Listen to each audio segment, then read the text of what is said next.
Live from New Delhi, you're watching DD India News Hour, India's voice to the world. I'm Preeti Kaur. Coming up in the next 1 hour, Democrat Abigail Spanberger wins Virginia's election for governor.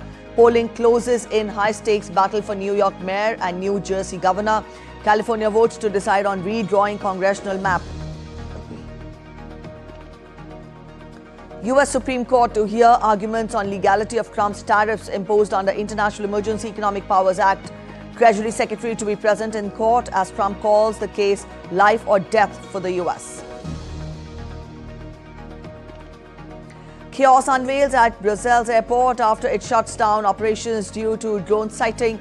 Many incoming planes diverted, takeoffs delayed.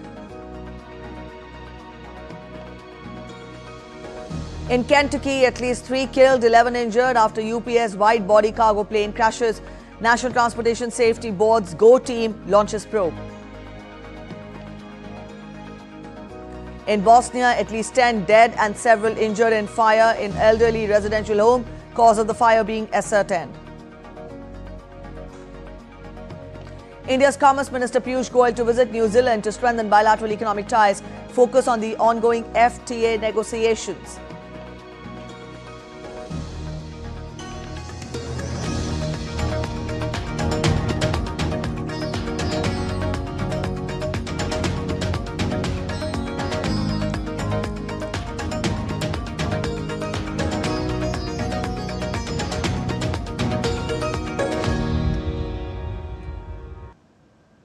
In the United States, Virginia Democrats celebrated an early win on election night with Abigail Spanberger taking the governor's mansion from the Republicans. Now, this win may indicate a revived opposition ahead of next year's midterm elections to decide control of Congress. Results will soon be out for New Jersey governor and New York mayor. Democrat Abigail Spanberger will be the first woman to run the U.S. state of Virginia after her party won back the governor's mansion from Republicans, as U.S. media projected. She is a former CIA officer and moderate 3-term congresswoman and beat Republican Lieutenant Governor Winsome Early-Sears, a Marine veteran and staunch Trump ally, by a comfortable margin.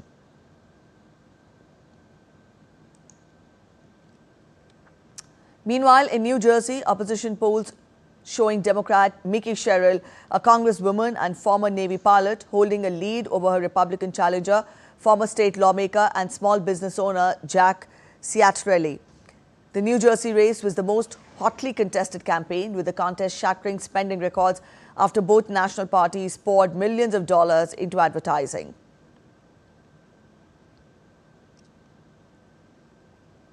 While in New York, Democratic nominee Zohran Mamdani faced Andrew Cuomo, a moderate Democrat running as an independent in the city's mayoral race. Earlier, Cuomo lost to Mamdani in the primary 4 years after resigning as New York state governor in disgrace. The campaign has laid bare the Democratic Party's generational and ideological divides as it seeks to rehabilitate its damaged brand.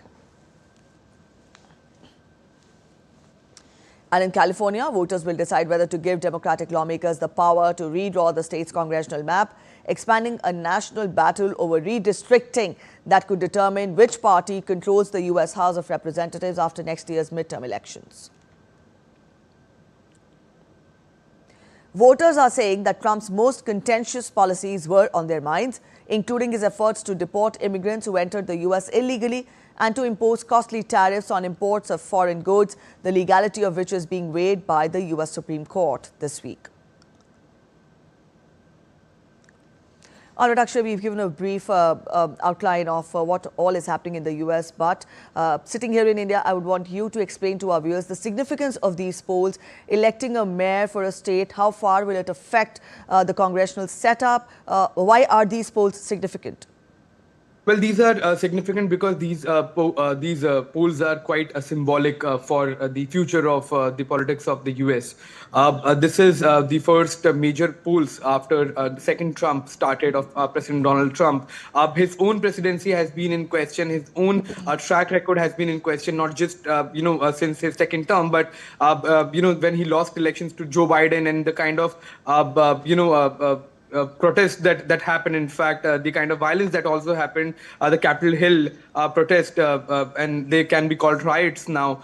They are being investigated, and after that, we saw Donald Trump once again came back to power against Kamala Harris, and since then there have been a sweeping changes in the way U.S. governs itself, in the way it governs its policies, in the way it carries on with its diplomacy, with major import and export policies to immigration policies. Now everything has changed, and the kind of changes that have taken place in the U.S. have been not only radical, but there have been questions as well on the legality and the viability of these.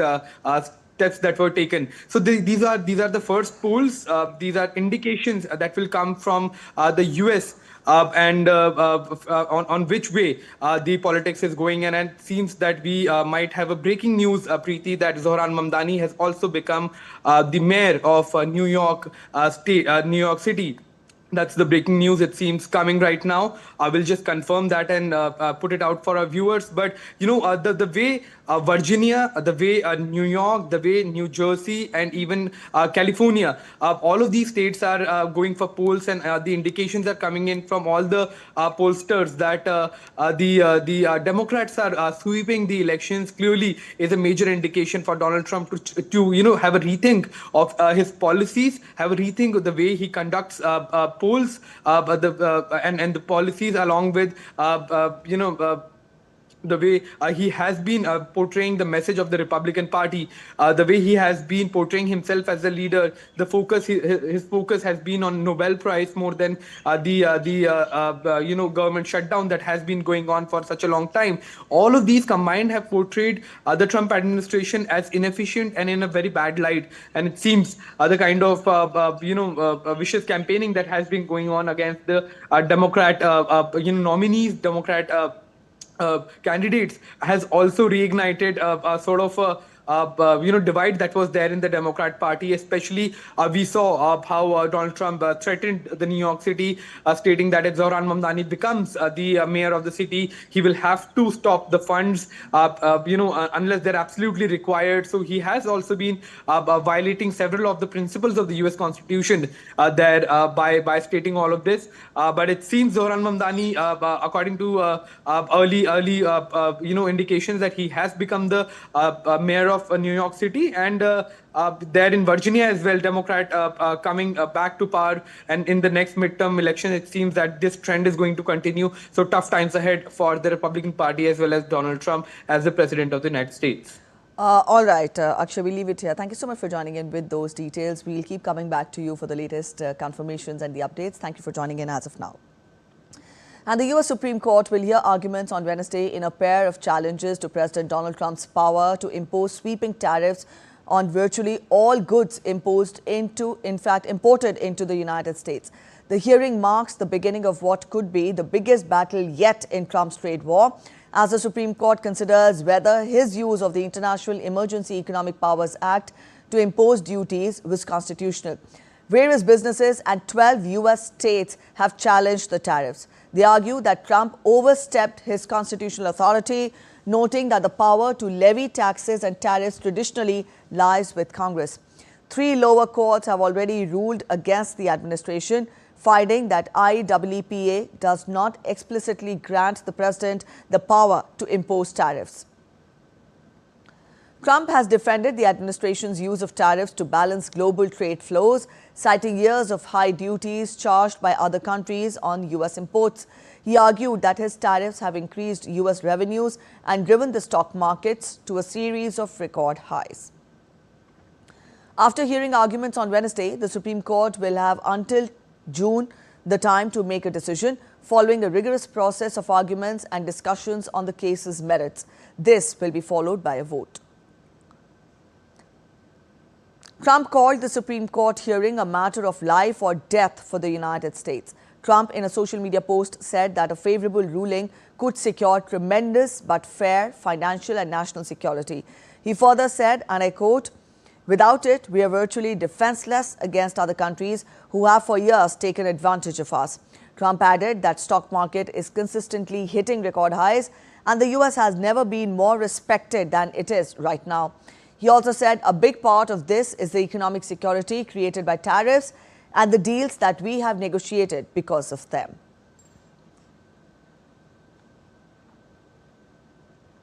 White House Press Secretary Caroline Leavitt on Tuesday expressed confidence in the administration's legal arguments regarding President Trump's tariff policies, emphasizing their necessity for national security and economic leverage.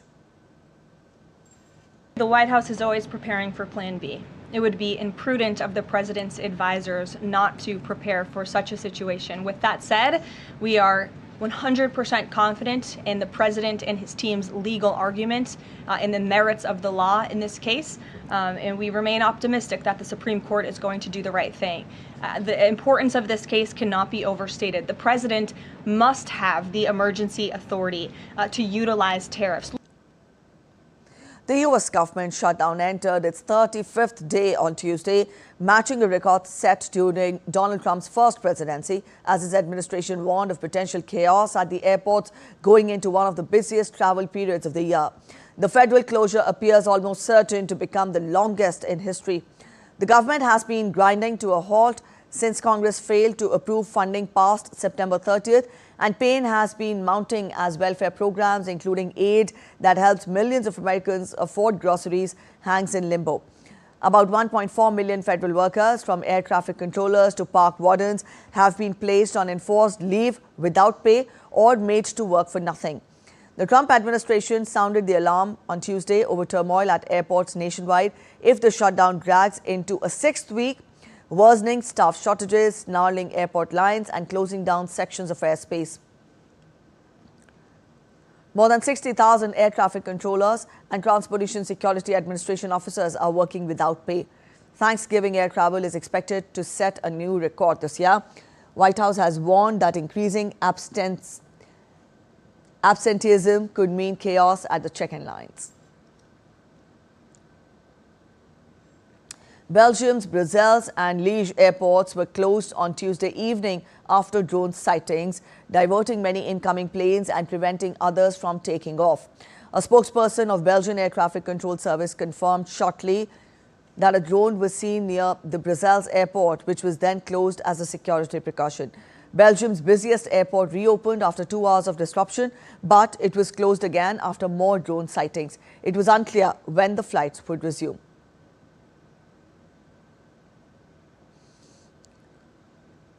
National carrier Brussels Airlines said that 15 outbound flights were unable to take off, while 8 incoming flights were diverted to other airports. The incidents followed drones seen over a Belgian military airbase during the weekend. Defense Minister Theo Franken told Tuesday's incident appeared to be carried out by professionals intent on destabilizing the country. You're watching DD India News Hour. We're heading for a short break, but after the break, Israel confirms receiving remains of another Gaza hostage as part of the US-mediated ceasefire deal. Typhoon Kalmegi heads to Vietnam after wreaking havoc in Philippines, killing at least 66 people and destroying homes and businesses. Stay with us as we get you glimpses of the world's most beautiful walking route, the Lycian Way in Turkey.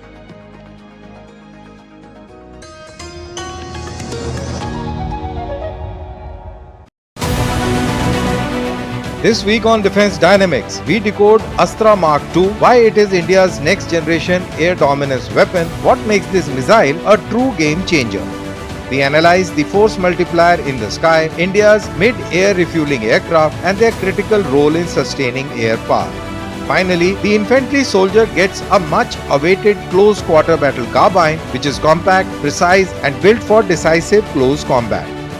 We decode the Army Chief's words, preparing for the unknown. What does it reveal about India's evolving war-fighting mindset? Catch the sharpest analysis of strategy, firepower and future warfare this Wednesday at 8 p.m. IST only on DD India.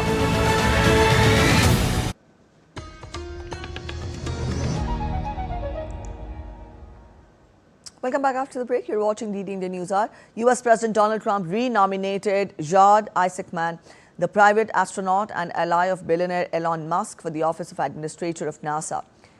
Isaac Mann was removed from consideration to lead NASA earlier this year amid a high-profile falling out between Trump and Musk. John Duffy, the head of the U.S. Department of Transportation, was named the acting NASA chief.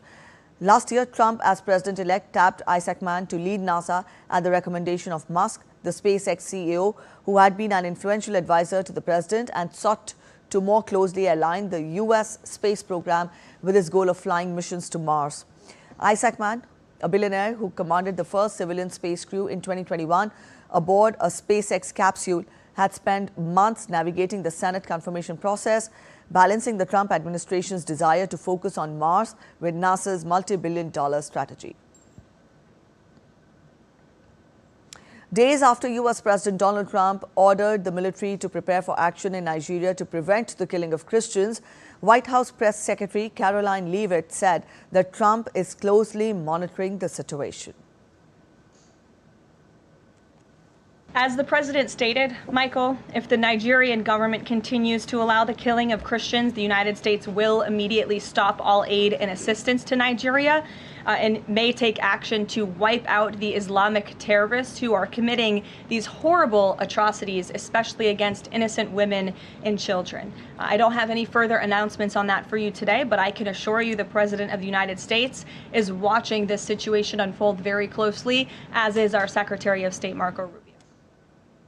Earlier on Sunday, Trump warned the U.S. could send troops or launch airstrikes in Nigeria to stop the killing of Christians.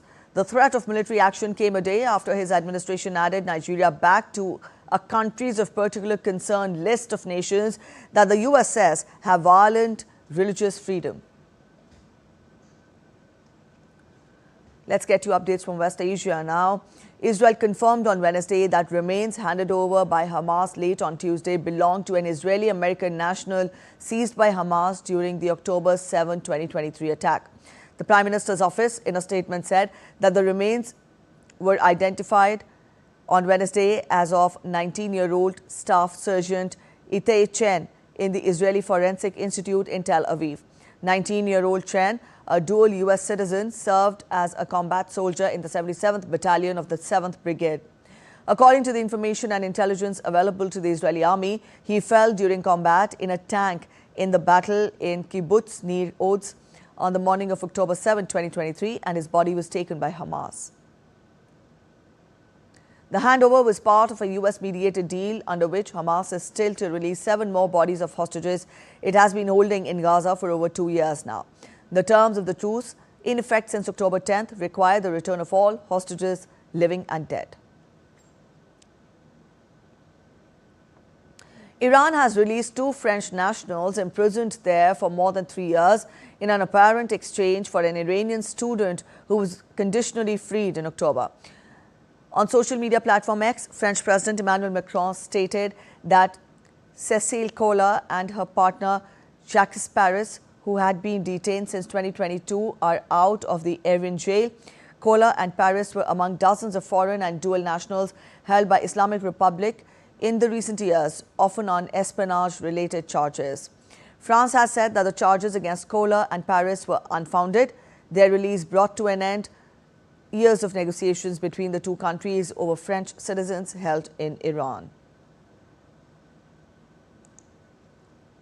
In Bosnia, 10 people were killed and around 20 were injured in a fire that broke out in a nursing home in the town of Tuzla on late Tuesday. Police patrols, firefighters and emergency medical services were quickly dispatched to evacuate and care for the residents. As per the report, several patients were treated for carbon monoxide poisoning. The chairman of Bosnia's tripartite presidency, Zeljko Komšić, offered condolences to the families of the victims and wished quick recovery to those injured. Anti-government demonstrators gathered outside Serbia's parliament building on Tuesday as the year-old anti-government protest movement continued amid public anger over the November 2024 Novi Sad railway station canopy collapse. Among the protesters is Dijana Hrka, whose son was among 16 killed in the Novi Sad railway station canopy collapse, which ignited the protests. Hrka on November 2nd began a hunger strike calling for accountability and fresh elections. Last week, an independent commission of professors, judges and technical experts reported to the European Parliament that high-level government corruption caused poor construction standards and the use of unqualified subcontractors in the disaster, while the government officials have denied such accusations. French judicial authorities said that they had opened an investigation into Chinese social media platform TikTok and the risks that its algorithms could push young people to suicide. Paris prosecutor Laure Bacau said that the probe was in response to a French Parliament committee's request to open a criminal inquiry into TikTok's possible responsibility for endangering the lives of its young users.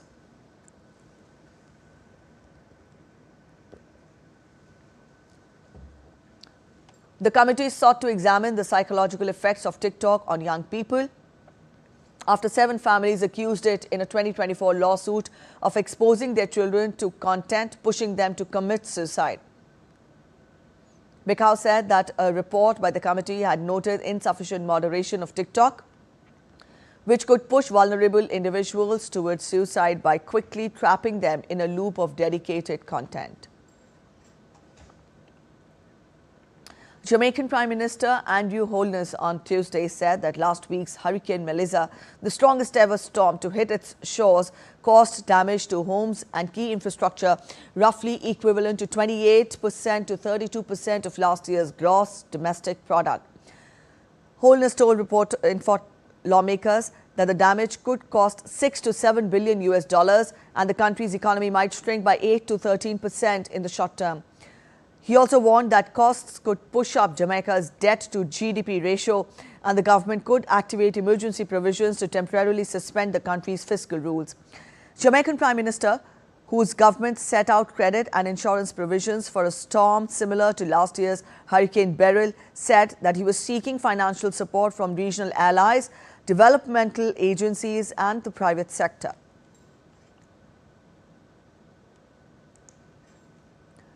The United States is providing $24 million in emergency assistance for Jamaica, Haiti, the Bahamas and Cuba after the countries were hit by Hurricane Melissa last week. The State Department deployed teams to help with the emergency response and assess humanitarian needs after the Category 5 hurricane sowed widespread devastation, cut off communities and killed at least 50 people across the Caribbean. And still with weather updates, Typhoon Kalmegi has killed at least 66 people in the Philippines as residents began picking through homes and businesses devastated by flooding. Drone footage captured along the riverside in Talisay City showed damaged houses made out of light materials caked in mud after the river overflowed. More than 200,000 people were evacuated across the Visayas region ahead of the storm. Kalmegi continued to batter parts of Palawan Island on Wednesday as it headed towards the South China Sea. This is the 20th storm to hit the Philippines this year and it is moving towards Vietnam where preparations are underway ahead of its expected landfall on Friday. A powerful 6.2 magnitude earthquake struck off the coast of Indonesia's Sulawesi Island on Wednesday. The country's geophysics agency confirmed that the quake occurred offshore and assured the public that there is no potential for a tsunami. Officials are continuing to monitor the situation, but there have been no immediate reports of significant damage or casualties. A UPS cargo plane bound for Hawaii crashed shortly after takeoff from Louisville International Airport in Kentucky, erupting into flames. Kentucky Governor Andy Beshear confirmed that at least 3 people were killed and 11 others were injured, with the number expected to rise. The plane took off with fire on one wing and a huge fireball erupted as it hit the ground. Several buildings in an industrial area beyond the runway were on fire after the crash, with thick black smoke rising into the evening sky. Louisville Metro Emergency Services said that it had issued a shelter-in-place order for all the locations within 5 miles of the airport. Louisville Mayor Craig Greenberg stated that the plane was carrying a large amount of fuel. We have at least 3 fatalities. Now, I believe that number is going to get larger. We have at least 11 injuries, some of them very significant, that are being treated by local hospitals. Again, I think that number will get larger. While on social media platform X, the U.S. Federal Aviation Administration stated that the cause of the crash is under investigation by FAA and the U.S. National Transportation Safety Board.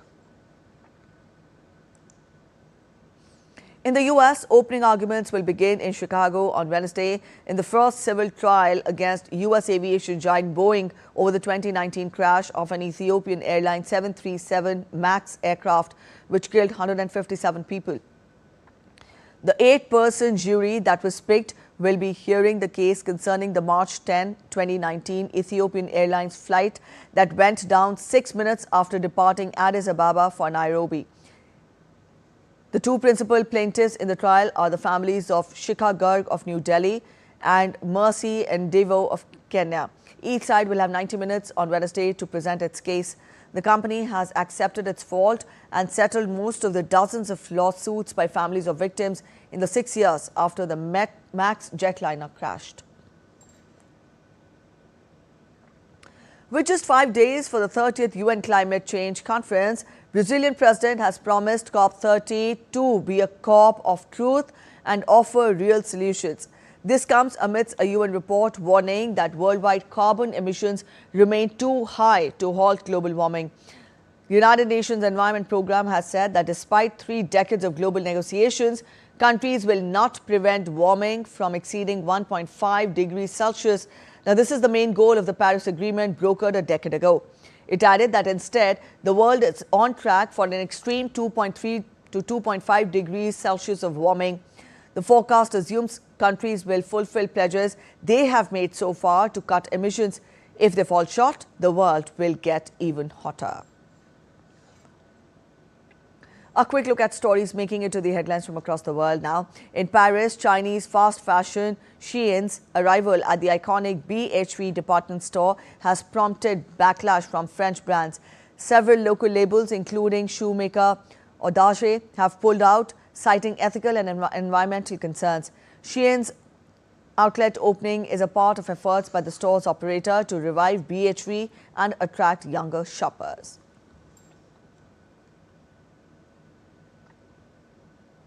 In Peru's Amazon, more than 6,500 hatchlings of Terracotta turtles were released into the Galleria River Basin as part of a large-scale conservation effort inside the Sierra del Divisa National Park.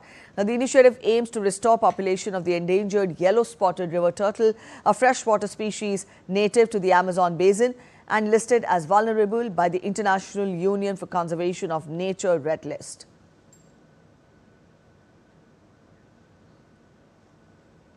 In Peruvian Amazon region, scientists have discovered 2 new frog species in the ecosystem of Yanachaga Camelin National Park. Now, according to the National Service of Natural Protected Areas, found at an altitude of 3,280 meters, the reddish amphibians have been named Phrynops menurolysis and Phrynops melanogenius.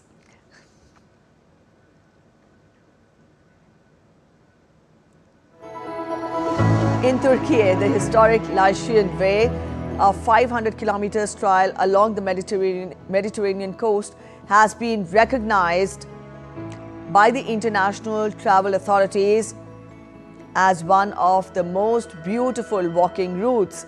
The name Lycia translates to land of light and is celebrated for blending stunning natural landscapes of the Mediterranean with numerous ancient cities and cultural treasures.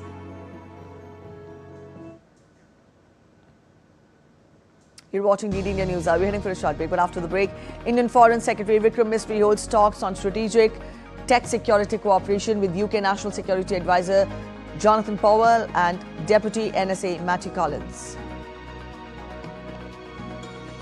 India's dairy giant Amul emerges as the #1 cooperative in the world. The Divine Festival of Lights dedicated to Lord Shiva, Dev Deepavali, also being celebrated today.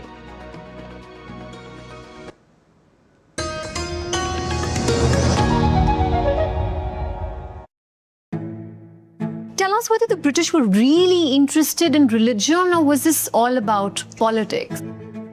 The British wanted to know as much about it as they could. But what they got was not necessarily a truly accurate reflection of the lived reality. It doesn't matter what your religion is as long as the man is good. I cannot not ask you about the Kerala story, that contentious, controversial movie. It really was not just propaganda, it was just blatantly false.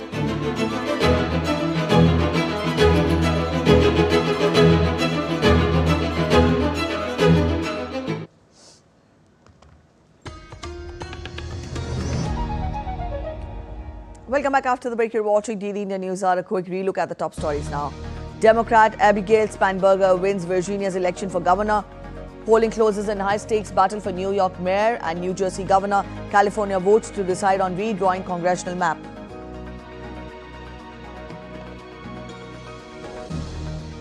U.S. Supreme Court to hear arguments on legality of Trump's tariffs imposed under International Emergency Economic Powers Act. Treasury Secretary to be present in the court as Trump calls the case life or death for the U.S. Chaos unveils at the Brussels airport after it shuts down operations due to drone sighting. Many incoming planes diverted, takeoffs delayed. In Kentucky, at least 3 killed, 11 injured after UPS wide-body cargo plane crashes. National Transportation Safety Board's GO team launches probe. In Bosnia, at least 10 dead and several injured in fire in elderly residential home. Cause of the fire being ascertained.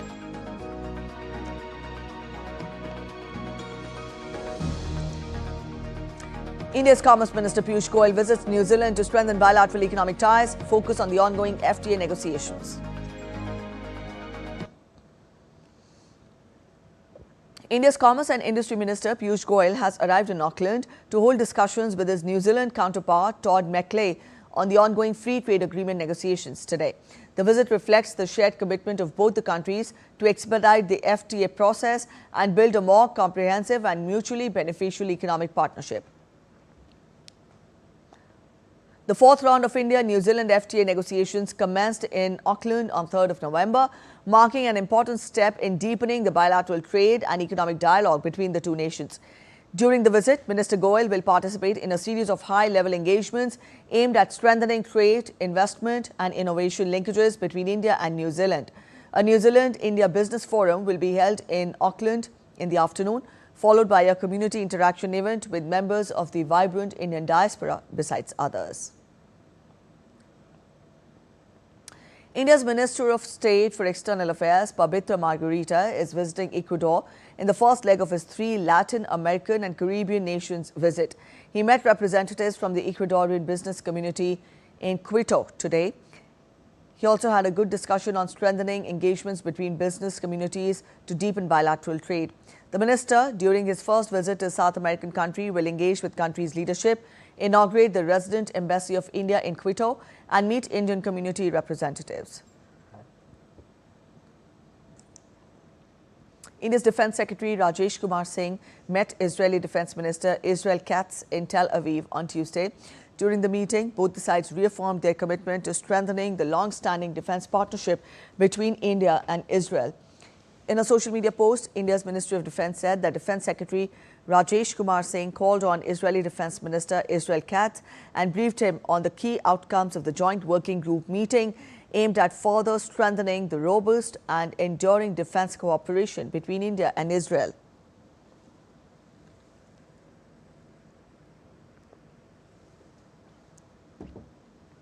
The meeting took place alongside the 17th Joint Working Group on Defence Cooperation, co-chaired by Defence Secretary Singh and Director General of Israel's Ministry of Defence, Major General Ras Amir Baram. During the meeting, a memorandum of understanding on defence cooperation was signed to expand the scope of bilateral defence ties between the two nations. The development underscores the growing strategic partnership between India and Israel, with both countries seeking to deepen their cooperation in defence and security areas. India's Foreign Secretary Vikram Misri met UK National Security Advisor Jonathan Powell and Deputy National Security Advisor Matthew Collins in London on Tuesday. During the meeting, the two sides discussed ways to advance the India-UK Comprehensive Strategic Partnership. The talks covered key global and regional security issues as well as cooperation in critical and emerging technologies under the Bilateral Technology Security Initiative. Two Indian cooperatives have emerged as the world's top cooperatives. The ranking has been done by International Cooperative Alliance World Cooperative Monitor 2025 in a conference in Qatar's Doha. Gujarat Cooperative Milk Marketing Federation Limited, which markets dairy products under Amul brand, has been ranked as the #1 cooperative in the world. The rankings were given based on GDP per capita performance. The recognition underscores Amul's contribution to empowering millions of dairy farmers through its cooperative model, fostering inclusive growth, social equity and sustainable rural development across India. Another Indian cooperative giant, the Indian Farmers Fertilizer Cooperative Limited or IFFCO, emerged as the #2 cooperative globally. IFFCO's performance is a particularly notable one as it continues to embody the principles of cooperation by empowering millions of farmers through sustainable fertilizer production, digital platforms and environmental stewardship. As the world marks the UN International Year of Cooperative this year, the World Cooperative Monitor 2025 reinforces that the cooperative spirit, exemplified by institutions like IFFCO and Amul, continue to drive equitable growth and resilience. Home Minister Amit Shah has congratulated both the cooperatives. In a social media post on X, he said, and I quote him, "A proud moment for Bharat. Heartiest congratulations to Amul and IFFCO for occupying the first two ranks among the top 10 cooperatives in the world. It is an honor to the tireless dedication of millions of women associated with Amul and the farmers contributing to IFFCO. It is also a testament to the boundless potential of the cooperatives, which is being transformed into a global model of empowerment and self-reliance by Prime Minister Narendra Modi." And Dev Deepavali, also known as the Festival of Lights of the Gods, is being celebrated today. It is said that the sacred full moon on the night of Dev Deepavali marks the end of the Hindu month of Kartik, which the gods are believed to descend to bathe in the Ganges. The Ghats of Uttar Pradesh's Varanasi illuminate with millions of diyas, creating a celestial sight that draws devotees and travellers from across the world. The ritual, which is held 15 days after Diwali, is state's grandest soft power showcase, a convergence of faith, art and enterprise into a global cultural brand that reflects the state's growing confidence. And now we take a look at stories other than the headlines making it to the bulletin. In India's central state of Chhattisgarh, near Bilaspur station, railway authorities are conducting swift relief and rescue operations following an unexpected incident. Senior officials are on site, overseeing the situation closely to ensure timeless assistance.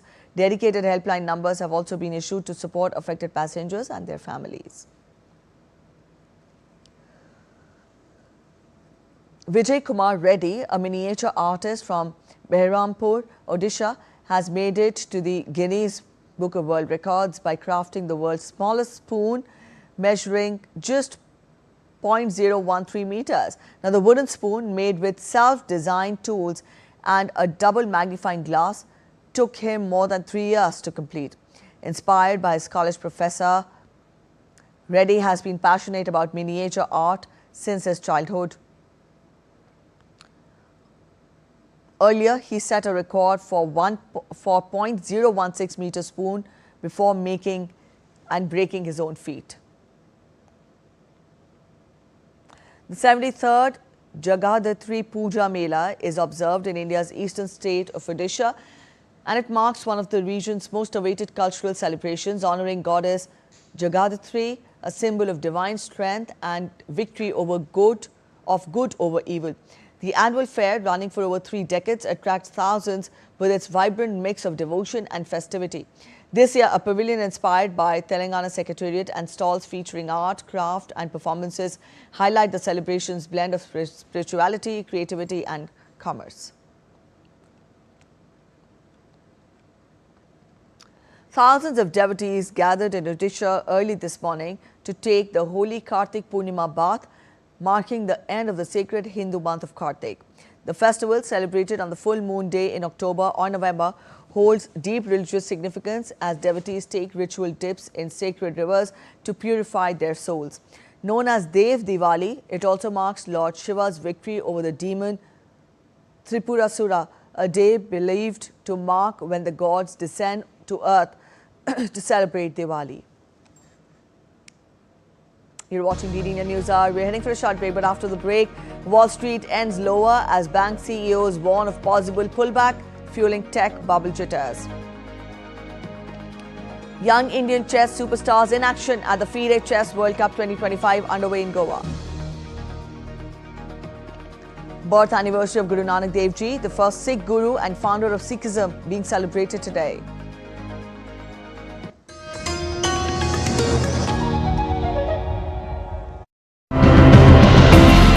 Desh Ki Mitti captures the deep connection that Indians everywhere feel with the country's soil.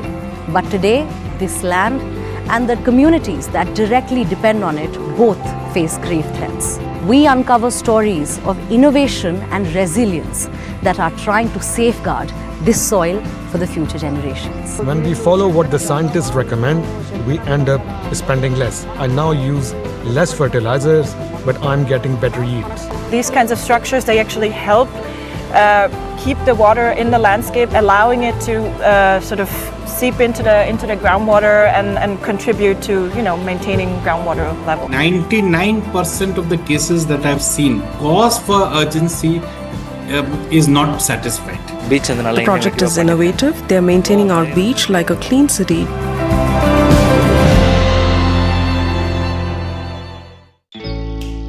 Jharkhand will mesmerize you with majestic nature, rich heritage and colorful culture. Johar. Johar. It fits perfectly. Thank you. Full workout ho gaya. Ready?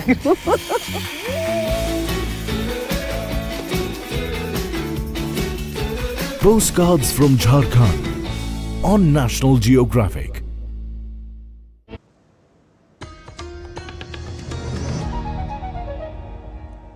Welcome back after the break. You're watching DD India News. Let's take a look at the market action now. US stocks closed sharply lower on Tuesday as big banks warned that equity markets could be headed for a drawdown, reflecting mounting concerns over stretched valuations.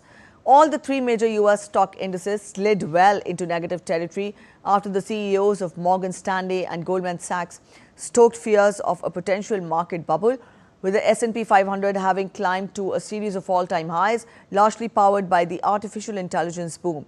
The S&P 500 and the Nasdaq suffered their biggest one-day percentage drop since October 10th.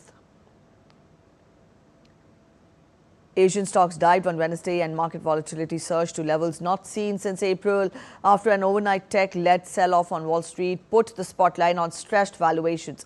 Sellers were particularly harsh on both the Japanese and South Korean markets in early trading, with Tokyo's stock index tumbling 4.5%, down almost 7% from the record high reached on Tuesday. South Korean shares plunged as much as 6.2%. MSCI's broadest index of Asia-Pacific shares outside Japan was down 2.3%, the most since US President Donald Trump's Liberation Day tariff announcement in early April. US E-mini futures slumped 0.6% after a 1.2% drop for S&P 500. In Japan, shares in SoftBank Group dived 10% as one of the world's biggest tech sector investors tracked a 2% drop in the Nasdaq Composite overnight. From business, let's turn focus to sports. The second round of the FIDE Chess World Cup 2025 commenced on Tuesday in Goa, with 17 Indian players still in contention. The top 50 seeded players, including 8 Indians, received byes in the opening round. The second round also sees the return of the top seed and current world champion D. Gukesh and India number 1 Arjun Erigaizi and third seed R. Pragyananda. Leaving aside Magnus Carlsen, Hikaru Nakamura, Fabiano Caruano and Alireza Firoza, who for one reason or the other decided to skip the event. Practically all the world's top 100 are participating in the tournament.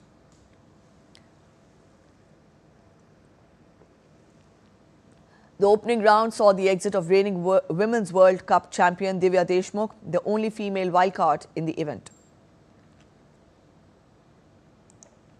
The International Cricket Council has announced the Women's Cricket World Cup team of the tournament chosen for outstanding performances during that tournament. India, who lifted the trophy following a victory over South Africa in the finals, saw opener Smriti Mandhana, top order batter Jemima Rodrigues and player of the tournament Deepti Sharma named in the star-studded 11. Runners-up South Africa and Australia also had 3 players in the list. The other players include Pakistan's Sidra Nawaz and England's Sophie Ecclestone and Nat Scaver-Brunt as the 12th player. One of Britain's most celebrated soccer players, David Beckham, was knighted by King Charles at Windsor Castle on Tuesday, recognizing his decades-long contribution to the sport and charitable causes. The 50-year-old former England captain received the honour at the royal residence more than 20 years after he was awarded a separate royal honour recognizing his contribution to the sport.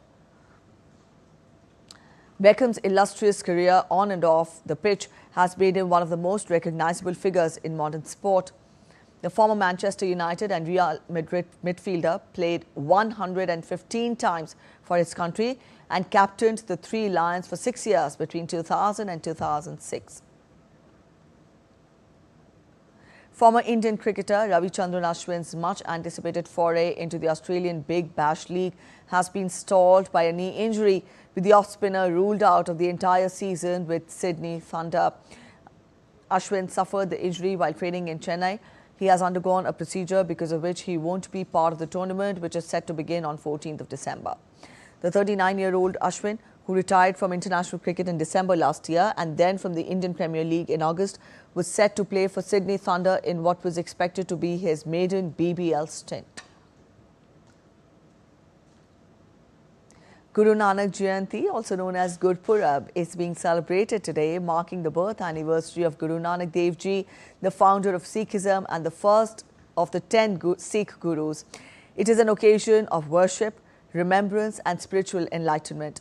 Sikhs across the world honor the teachings of Guru Nanak Dev Ji, whose message of oneness of God, love and compassion remains one of humanity's most profound moral guides. On this day, Gurudwaras are beautifully decorated with lights and flowers, and people exchange heartfelt wishes filled with blessings and gratitude.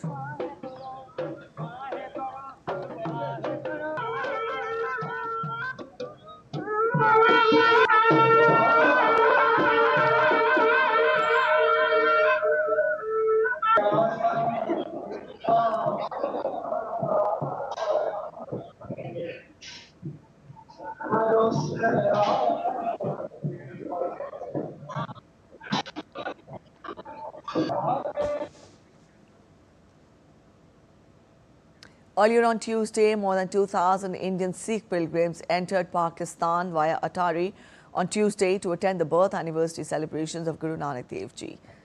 During their 10-day stay, pilgrims will visit Gurudwara Panja Sahib, Hasan Abdal, Gurudwara Sacha Sauda, Farooqabad and Gurudwara Darbar Sahib, Kartarpur.